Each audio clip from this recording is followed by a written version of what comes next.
Shalom Bapak Ibu Saudara sekalian, kita bersyukur karena pada hari ini kita dapat merayakan Paskah. Kita bersyukur karena Allah yang kita sembah, Yesus Kristus, sudah bangkit dari antara orang mati. Kita bersyukur karena Ia adalah Allah yang hidup. Seperti yang dikatakan dalam Ibrani 1 ayat 3 sampai 4. Ia adalah cahaya kemuliaan Allah dan gambar wujud Allah, dan menopang segala yang ada dengan firman-Nya yang penuh kekuasaan. Dan setelah ia selesai mengadakan penyucian dosa, ia duduk di sebelah kanan yang maha besar, di tempat yang tinggi, jauh lebih tinggi daripada malaikat-malaikat. Sama seperti nama yang dikaruniakan kepadanya, jauh lebih indah daripada nama mereka. Haleluya, kita bersyukur karena Yesus Kristus yang kita sembah jauh lebih tinggi daripada malaikat. Ketika ia selesai, ketika ia sudah disalib, ia bangkit menyelesaikan misinya. Mari sebelum kita memulai ibadah Paskah kita akan berdoa. Kami bersyukur kepadamu Allah Bapa yang kami sembah di dalam nama Tuhan Yesus Kristus. Karena Engkau telah mengasihi kami dengan mengutus anak-Mu untuk mati di kayu salib, menebus kami. Dan Ia sudah bangkit, membuktikan bahwa pengharapan kami tidak sia-sia Tuhan. Untuk kami berharap kepada Allah yang hidup. Ya Allah, biarlah ini bisa boleh menjadi peringatan kami selama hidup kami Tuhan. Bahwa kami berharga di mata-Mu dan bahwa Engkau begitu mengasihi kami. Dan biarlah kami pun juga boleh belajar mengasihi sama seperti Engkau mengasihi kami. Di dalam nama Tuhan Yesus kami berdoa. Amin. Sebab Dia hidup.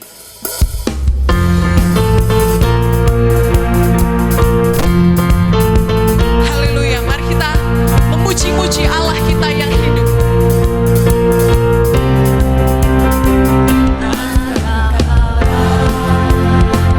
Yesus namanya menyembuhkan,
saudara-saudara yang dikasihi oleh Tuhan, kita tahu bahwa kita manusia tidak bisa menyelamatkan diri kita sendiri.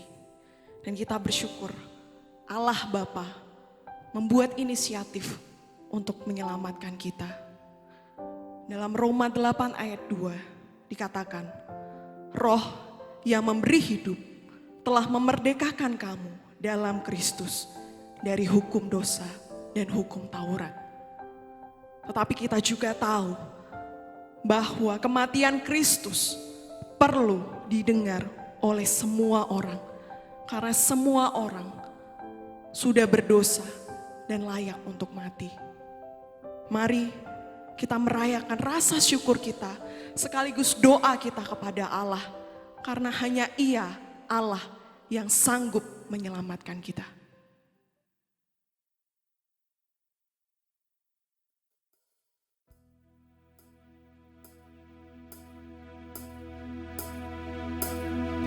Haleluya Tuhan.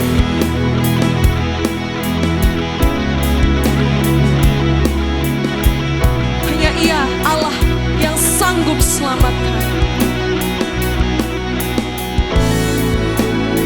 Murahan-Mu Tuhan, kasih-Mu yang sempurna, tercurah bagiku. Pengampunan Tuhan, kebaikan Sang Penebus, Kaulah harapan.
Haleluya.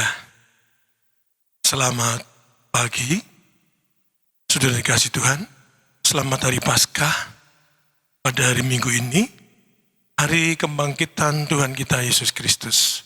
Bagi seluruh jemaat Gereja Trinitas, kepada pengurus Gereja Trinitas, kepada pengurus departemen, pengurus komisi, para pelayan Injil, dan seluruh kru multimedia yang hari ini juga ikut bersama kami merayakan Paskah. Dan dimanapun saudara berada, sekali lagi, termasuk yang sedang bergabung dengan gereja lain, kami ucapkan selamat Paskah tahun 2020. Ini Tuhan memberikan kuasa kebangkitannya bagi kita semua, kuasa kemenangan buat seluruh kehidupan umatnya. Haleluya. Mari saudaraku, dalam merenungkan peringatan hari kemenangan, hari kebangkitan Tuhan Yesus, kita juga melandasinya dengan ayat firman Tuhan yang kami ambilkan dari kitab Kisah Para Rasul pasal yang ke-17 ayat yang ke-31. Demikian bunyi firman Tuhan. Kisah Para Rasul 17 ayat yang ke-31. Karena ia telah menetapkan suatu hari pada waktu mana ia dengan adil akan menghakimi dunia oleh seorang yang telah ditentukannya. Sesudah ia memberikan kepada semua orang suatu bukti tentang hal itu dengan membangkitkan dia dari antara orang mati. Kisah Para Rasul 17 ayat 31. Berbahagialah saudaraku yang mendengar firman Tuhan, yang menyimpan dalam hatinya dan melakukan dalam kehidupannya. Ada maksud Tuhan membangkitkan. Ada maksud Bapa Surgawi membangkitkan. Satu hari di mana Yesus sebagai Sang Putra yang telah mati bagi umat manusia dibangkitkan. Dan ketika kita melihat Kisah Para Rasul 17 ayat 31 tadi, suatu bukti bahwa kebangkitan dia dari antara orang mati adalah supaya nanti dia memerintah. Menghakimi berarti termasuk berdaulat, memerintah atas seluruh umat manusia. Jadi saudara dan saya bagian dari apa yang Tuhan sudah tentukan. Kita semua akan mempertanggungjawabkan kehidupan kita. Kehidupan yang Tuhan rindukan adalah kehidupan yang berkemenangan. Kebangkitan Yesus juga membangkitkan saudara dan saya. Lalu kita sambung dengan suratan Roma pasal yang ke-11. Suratan Roma pasal yang ke-11. Mulai ayat 11 sampai 12. Maka aku bertanya, adakah mereka tersandung dan harus jatuh? Sekali-kali tidak. Tetapi oleh pelanggaran mereka, itu pelanggaran orang Israel, pelanggaran orang Yahudi, keselamatan telah sampai kepada bangsa-bangsa lain, supaya membuat mereka semua cemburu. Artinya supaya membuat orang Yahudi, orang Israel cemburu, karena bangsa-bangsa lain diselamatkan. Ayat yang ke-12, sebab jika pelanggaran mereka berarti kekayaan bagi dunia, pelanggaran atau kejatuhan orang Yahudi, orang Israel, adalah suatu kekayaan bagi bangsa-bangsa lain. Dan kekurangan mereka, kekayaan bagi bangsa-bangsa lain. Luar biasa. Terlebih-lebih kesempurnaan mereka. Haleluya. Roma 17. Maksud saya Roma 11. Mulai ayat 11 sampai 12. Kalau orang Yahudi itu betul-betul korek. Dan mereka mau dibenarkan dari kuasa Allah, bukan pembenaran mereka sendiri. Maka bangsa-bangsa lain akan menerima satu anugerah besar. Karena ketika mereka jatuh, mereka tidak berarti di hadapan Allah. Itu suatu berkat buat bangsa-bangsa lain. Apalagi dikatakan kalau mereka mencapai kesempurnaan, kuasa kebangkitan dari ini kita peringati. Bukan sesuatu yang biasa.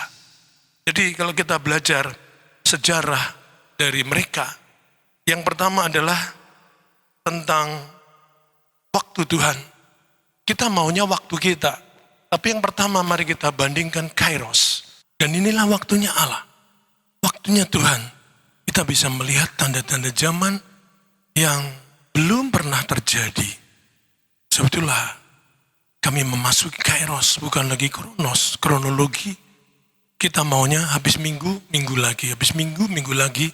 Kebaktian di hari minggu, kebaktian depan di hari minggu. Tapi sekarang kita bisa melihat beda. Tuhan ada dalam kedaulatannya, dalam kekuasaannya.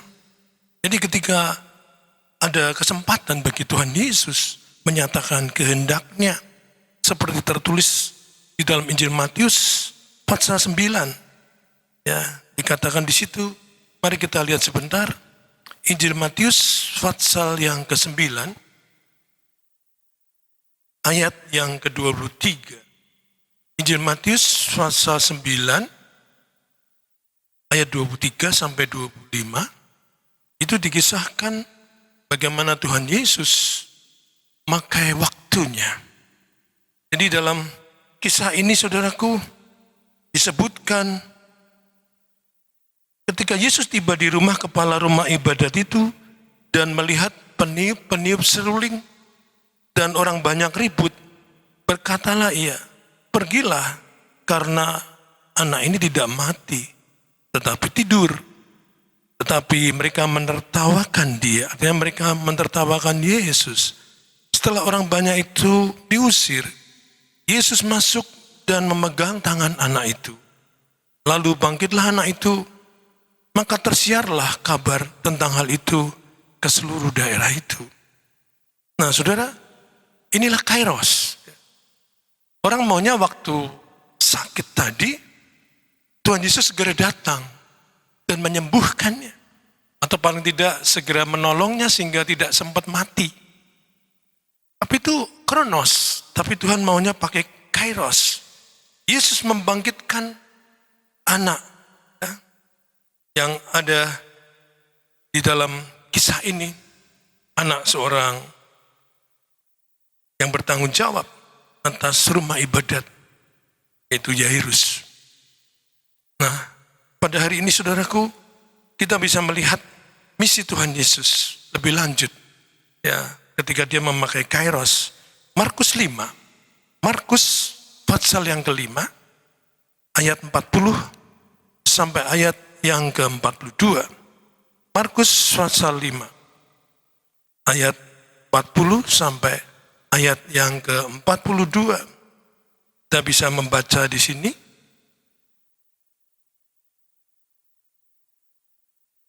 Markus 5, tetapi mereka menertawakan dia. Maka diusirnya semua orang itu, lalu dibawanya ayah dan ibu anak itu dan mereka yang bersama-sama dengan dia masuk ke kamar anak itu. Lalu dipegangnya tangan anak itu, katanya, talitakum, yang berarti, hai anak, aku berkata kepadamu, bangunlah. Seketika juga anak itu bangkit berdiri dan berjalan. Sebab umurnya sudah 12 tahun. Semua orang yang hadir sangat takjub. Ayat yang ke-43. Dengan sangat ia berpesan kepada mereka, supaya jangan seorang pun mengetahui hal itu. Lalu ia menyuruh mereka memberi anak itu makan. Jadi sehubungan dengan kairos, saudaraku, Tuhan Yesus tidak memanfaatkan peristiwa mujizat seperti tadi. Bukan dimanfaatkannya untuk menjadikan peristiwa itu sebagai momentum untuk mendapatkan popularitas. Banyak orang kalau sudah melakukan sesuatu, apalagi ya bisa mendatangkan mujizat, mereka senang kalau dikagumi, senang kalau jadi tersohor, termasyur. Beda dengan Tuhan Yesus. Kairos dipergunakannya ya bukan untuk kemasyuran sehingga namanya terkenal, tapi untuk mendapatkan satu kebenaran ya, bahwa kalau hari ini kita belajar Nah, tadi sudah kita lihat bagaimana cara hidup orang Yahudi. Ketika mereka masih melawan Tuhan, mereka menyalibkan Yesus. Mereka tidak mau menerima Sang Juru Selamat dunia. Mereka menantikan Mesias yang lain. Itu saja mendatangkan manfaat bagi bangsa-bangsa lain. Dan kita lihat tadi, salah satu efek atau dampak dari Kairos tadi, dan Yesus melarang mereka memberitakan atau menyiar-nyiarkan berita mujizat tadi. Tujuan Tuhan bukan mujizatnya. Tujuan Tuhan adalah menyelamatkan, memberi kehidupan. Dia bangkit untuk memberi kehidupan bagi setiap orang percaya kepadanya. Injil Yohanes pasal 11 ayat 25 berkata, "Akulah kebangkitan dan hidup. Barang siapa percaya kepadaku, dia tidak akan mati." Artinya, dia akan hidup walaupun sudah mati. Injil Yohanes 11 ayat 25. Lazarus dibangkitkan walaupun sudah mati 4 hari. Artinya begini, ya, kalau hari-hari ini saudara dan saya melihat bagaimana ada banyak situasi, ada banyak problema, peristiwa yang membuat kita menjadi tak berdaya. Seperti mati rasanya. Begitu banyak tantangan, ujian, hambatan yang dihadapi umat manusia. Rasanya kita tidak berdaya sama sekali. Tapi hari ini saudara, mari kita melihat Kairos Tuhan. Bukan kronos lagi. Bukan kronologi manusia. Urut-urutan waktu manusia. Tapi lihat lompatan-lompatan Kairos Tuhan yang dahsyat. Yang tidak pernah diduga, yang dipikir manusia tidak mungkin terjadi. Yang impossible menjadi possible. Yang kedua, kebangkitan Tuhan Yesus adalah supaya kita saling. Bukan silang. Kebangkitan Tuhan Yesus supaya saudara dan saya saling mengasihi, supaya jemaat Tuhan, supaya umat percaya saling mengasihi, ya. Bukan saling membenci, tetapi saling. Nah, banyak silang pendapat, silang tujuan, silang cita-cita, dan begitu banyak macam persilangan yang membuat manusia jauh satu dengan yang lain. Kita lihat bagaimana ada keperluan kebangkitan generasi yang baru saat ini. Tuhan memberikan empowering, memberikan pemberdayaan, kekuatan, charging. Ya, kalau saudara punya handphone, punya telepon selular, ya HP atau gadget, itu perlu di-charge. Ya. Dan Tuhan bangkit supaya nge-charge saudara dan saya. Di-charge, ya. Dibangkitkan, diberdayakan. Sehingga seperti tadi, Kisah Para Rasul 17 ayat 31 tadi yang kita baca pada awal renungan ini. Ya, supaya dia nanti menghakimi umat manusia. Dalam arti juga memerintah. Dalam arti juga menjadi pengayom buat manusia. Supaya kita bisa bangkit dari keterpurukan. Mazmur 127 ayat 1 dan 2, mari kita lihat bersama-sama. Mazmur 127. Jikalau bukan Tuhan yang membangun rumah, sia-sialah usaha orang yang membangunnya. Jikalau bukan Tuhan yang mengawal kota, sia-sialah pengawal berjaga-jaga. Sia-sialah kamu bangun pagi-pagi dan duduk-duduk sampai jauh malam dan makan roti yang diperoleh dengan susah payah. Sebab ia memberikannya kepada yang dicintainya pada waktu tidur. Terus bisa melihat ya, kebangkitan Tuhan Yesus supaya dia bisa memberdayakan saudara dan saya. Usaha saudara membangun rumah tangga sia-sia. Tanpa ada kuasa kebangkitan dari Tuhan Yesus Kristus, usaha kita mencari nafkah rezeki pun sia-sia. Meskipun kita bangun pagi-pagi, ya kita berusaha dengan sekuat tenaga, makan roti dengan susah payah, tidak akan mendatangkan manfaat kebaikan tanpa kuasa kebangkitan Tuhan Yesus.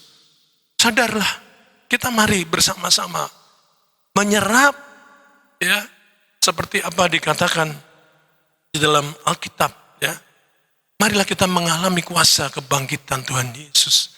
Bukan hanya kuasa kematian, tapi juga kuasa penderitaan dan kebangkitan dalam Tuhan Yesus. Sehingga apapun, saudaraku, kebangkitan yang diperlukan, kebangkitan negara, kebangkitan kota-kota, kebangkitan bangsa, kebangkitan keluarga, haleluya, kebangkitan ekonomi, tadi katakan ya, sia-sia kita bangun pagi-pagi, kebangkitan kelesuan, ya, melalui krisis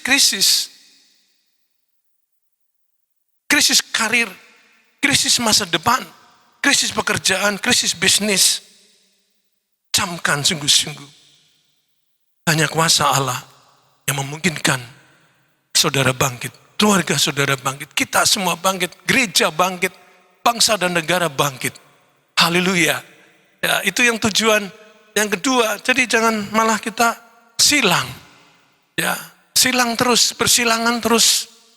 Tuhan mau kita saling membangun, saling mengasihi, saling meneguhkan. Rasul Paulus pernah menolak Yohanes Markus karena dia tidak mau dengan tekun dan setia menolong pelayanan dan perjalanan Rasul Paulus. Ketika Barnabas sebut anak penghiburan itu mengajak, ya, Yohanes Markus ikut serta, Paulus menolak. Ada silang pendapat, silang sasaran, silang tujuan, dan selanjutnya pertentangan itu jadi makin tajam. Tetapi satu hari ketika sadar, ya, Paulus memanggil Yohanes Markus. Dalam 2 Timotius pasal yang keempat, 2 Timotius pasal yang keempat, ayat yang ke-11 ditulis demikian. 2 Timotius pasal yang keempat, ayat yang ke-11 dikatakan demikian. Hanya Lukas yang tinggal dengan aku, jemputlah Markus dan bawalah ia kemari, karena pelayanannya penting bagiku. Contoh yang bagus, saudara. Jangan kita terus silang bersilangan. Silang ambisi, harapan yang semestinya kita bisa canangkan sebagai tujuan bersama. Tapi karena bersilangan terus menjadi bagian dari pertentangan atau persilangan. Bayangkan saudaraku, kalau kita masing-masing punya ego, mempertahankan ego, Tuhan mau kita saling merendahkan diri. Murid-murid berebut, nanti siapa duduk di sebelah kanan Tuhan Yesus, siapa duduk di sebelah kiri Tuhan Yesus. Yakobus kah, Pak Yohanes? Ibu mereka juga minta pada Tuhan Yesus, boleh enggak nanti kalau Tuhan memerintah, ya, kalau engkau memerintah bangsa-bangsa, izinkan anakku satu berada di sisi kananmu, satu berada di sisi kirimu. Dan murid-murid persilangan, ribut mereka. Mereka berpikir siapa yang paling berjasa. Petrus bilang, aku paling senior, jadi aku yang paling berjasa, aku paling punya pengaruh. Yakobus bilang, apa? Enggak, siapa yang membawa Petrus? Saya yang bawa kepada Tuhan Yesus. Kamu tidak datang sendiri. Yohanes ngomong begini, coba perhatikan bukan siapa yang paling senior, ya, tapi siapa yang paling mampu. Lihat aja, perhatikan. Bukankah aku yang paling mampu? Dan akhirnya Yudas Iskariot, dia berpikir, aku yang paling tahu bagaimana menjalankan ekonomi kelompok kita, kelompok Tuhan Yesus. Aku yang mengatur keuangan, aku yang bisa. Semuanya seperti itu, akhirnya terjadi silang pendapat, silang arahan dan tujuan, silang cita-cita, ribut. Tapi Rasul Paulus tadi ketika dia mengalami proses, Yohanes Markus mengalami proses, Barnabas atau Yudas itu. Artinya anak penghiburan, dia punya karunia untuk menasihati. Dan pecahlah rombongan Paulus. Paulus pergi bersama Silas, Barnabas pergi bersama Yohanes Markus. Tapi dibawa nasihat-nasihat dari Barnabas, Yohanes Markus bertobat. Saudara, bagaimana bisa tahu tadi dalam 2 Timotius 4 ayat 11, panggillah dia, bawalah, karena pelayan sangat berarti. Karena Yohanes Markus yang pernah ditolak oleh Rasul Paulus itu kemudian menulis Injil Markus dan sampai berguna, terus berguna, dan selanjutnya terus berguna bagi saudara dan saya sampai saat ini. Bayangkan kalau tidak ada Injil Markus, karena Injil Markus adalah Injil tertua. Sebelum ada Injil Lukas, ada Injil Matius, ada Injil Yohanes, yang paling utama adalah Injil Markus. Dan itu ditulis oleh Yohanes Markus yang dibentuk oleh Barnabas. Kebangkitan Tuhan menghapuskan silang menjadi saling ikan, saling menghormati, saling mengasihi, saling toleransi. Saya rindu gereja-gereja tidak akan ditanya, ya doktrinmu apa? Gerejamu aliran apa? Pasti tidak ada urusan itu dengan Tuhan. Tapi siapa yang dibutuhkan dunia saat ini? Bukan doktrin gereja, tapi Yesus. Inilah kairos, di mana Yesus dibutuhkan di dunia ini. Yang terakhir, yang ketiga, kebangkitan Yesus. Saudaraku, itu berhubungan dengan rema atau logos. Rema, firman yang khusus diberikan pada umat atau pribadi secara khas, secara khusus. Berbeda dengan logos, firman yang umum. Cara hari ini ketika saudara mendengar firman Allah, bisa menangkap mana yang rema, mana yang logos. Jadi ketika terjadi krisis pangan, kelaparan di Bethlehem, Yehuda, keluarga Elimelek meninggalkan sama dengan Naomi istrinya dan dua anaknya, Mahlon dan Kilion, meninggalkan Bethlehem Efrata. Saudara tahu, Tuhan Yesus lahir di Bethlehem Efrata. Tapi datang rema, bukan logos, lagi rema, firman khusus. Meminta Yusuf dan Maria meninggalkan Bethlehem ke Mesir. Untuk sementara mereka mengungsi ke Mesir sehingga mereka aman dari ancaman pembinasaan bayi-bayi oleh Herodes, oleh Raja Herodes. Sampai aman mereka baru kembali. Mereka tidak pergi sendiri. Tapi ketika Elimelek pergi meninggalkan Bethlehem Efrata, susah saudaraku. Sebab itu ketika Naomi pulang kembali ke negerinya, orang-orang memanggilnya, Naomi pulang, Naomi pulang. Tapi Naomi bilang, jangan panggil aku Naomi. Jangan panggil aku Naomi lagi. Sebut aku Mara. Karena dengan tangan penuh aku pergi meninggalkan Bethlehem. Tapi dengan tangan hamba, dengan tangan kosong aku kembali. Saudaraku, kalau bukan rema, jangan ikuti. Ya. Dalam Yesaya, saudaraku, itu ada kisah yang disampaikan. Dan orang-orang berpikir itu juga bisa diandalkan. Gadis-gadis menurut pendeta Chu Yonggi dari Korea, mereka ingin melihat KKR. Pada waktu itu mereka harus menyeberang sungai yang sedang banjir. Mereka melihat kitab Nabi Yesaya. Aku memanggil engkau dengan namamu. Dan apabila engkau melewati air yang besar, sungai yang besar arusnya, itu akan berpengaruh kepadamu. Aku tetap melindungimu. Tapi itu logos, firman, bukan rema. Mereka mengandalkan itu. Dan ketika gadis-gadis remaja ini menyeberangi sungai itu di Korea Selatan tentunya, mereka mati, terbawa oleh arus. Itu bukan rema, logos. Ketika Naomi dengan keluarga, dengan suami dan dua anaknya, kemudian mereka pergi ke Moab, suaminya mati. Mahlon dan Kilion ikut mati, ketiga-tiganya meninggal di sana. Aku berangkat dengan tangan penuh, tapi kembali dengan tangan hamba. Mari saudaraku mengingat hari ini, puasa kebangkitan Yesus. Jangan kita lakukan asal-asalan. Tapi biarlah itu rema.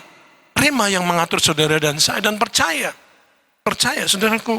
Kenapa kita belajar ini tadi? Karena kita lihat tadi dalam suratan Roma. Ya, kalau penolakan mereka masih mendatangkan kebaikan bagi kita, apalagi kalau mereka sudah mau menerima Yesus, apalagi kalau mereka mau menerima Mesias yang sudah ada, pasti sudah dahsyat yang terjadi. Dan hari-hari kita melihat Kairos tadi, luar biasa. Baiklah saudaraku, paling gampang kita mendengar kisah Naaman, ya harus ikuti step, ya, ikuti langkah-langkah. Nabi Elisa bilang, masuk ke dalam sungai Yordan. Pertama, masuk dulu. Naaman melawan, ngapain? Apakah sungai di negeriku tidak lebih bersih daripada sungai Yordan? Step yang kedua, membenamkan diri sampai 7 kali. Nah, langkah-langkah iman ini diperlukan. Kairos itu cirinya seperti itu. Tuhan Yesus minta kepada para pembantu di perjamuan nikah. Pertama, siapkan guci atau gentong atau kirbat kosong. Pertama, langkah kedua, isi dengan air biasa. Ya, yang ketiga, bawa kepada pemimpin pesta. Yang keempat, cicipi. Step itu, langkah itu harus dituruti, itu Kairos. Nah, kalau itu dituruti, beda. Kuasa kebangkitan Yesus yang ketiga mendatangkan kita bisa membedakan mana rema dan mana logos. Ini secara orang Yahudi tadi kita sudah pelajari. Ya, saya ulangi. Yang pertama, kita tahu mana Kairos, mana Kronos. Yang kedua, supaya kita bukan silang, tapi saling. Ya, saling membantulah kamu. Buat apa aku melaporkan? Nah, ini kan usahaku sendiri. Buat apa aku berbagi? Ini milik-milikku sendiri. Silang terus, ya. Tapi kalau kita saling berbagi, ya, saling menginformasi. Jangan ada satupun di antara kita yang seperti, ya, tidak mau tahu dengan sekelilingnya, tidak mau dengan lingkungannya. Ego kita, ya, biarlah mengalami kuasa kematian Tuhan dan dibangkitkan dengan kuasa Tuhan Yesus.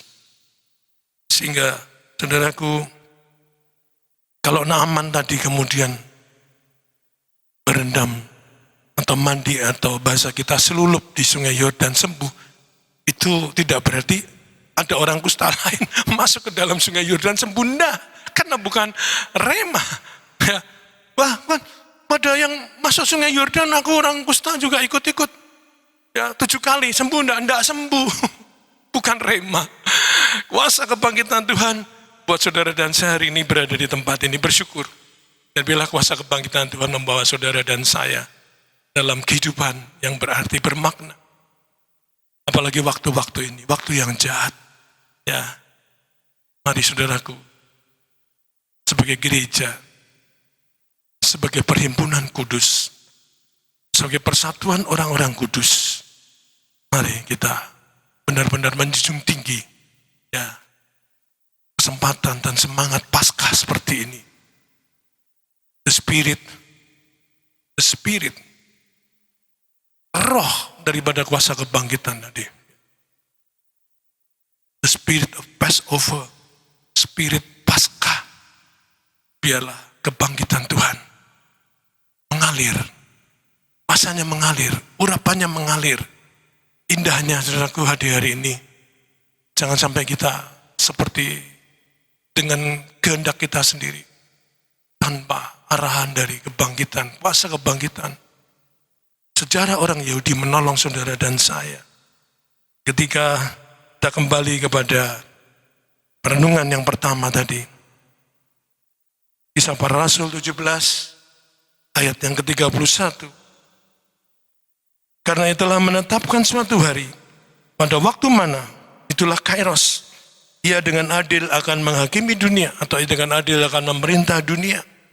Oleh seorang yang telah ditentukannya, yaitu Yesus. Dia memberikan kepada semua orang suatu bukti tentang hal itu, dengan membangkitkan dia dari antara orang mati. Bagilah saudaraku, ya, kalau saudara bisa melewati krisis ini, apapun, karena kuasa kebangkitan Tuhan, percayalah, ya, waktunya Allah bukan waktu kita, tapi kita mari belajar dengan kuasa kebangkitan itu. Ya, Yohanes Markus jadi alat yang ampuh, dan ketika kita melihat Naaman disembuhkan karena rema, bukan karena logos. Hari ini saya harap saudara menerima rema Tuhan, menerima remanya Allah. Dan kita melangkah terus setia melakukan kehendak-Nya. Selamat Paskah, Tuhan memberkati. Amin.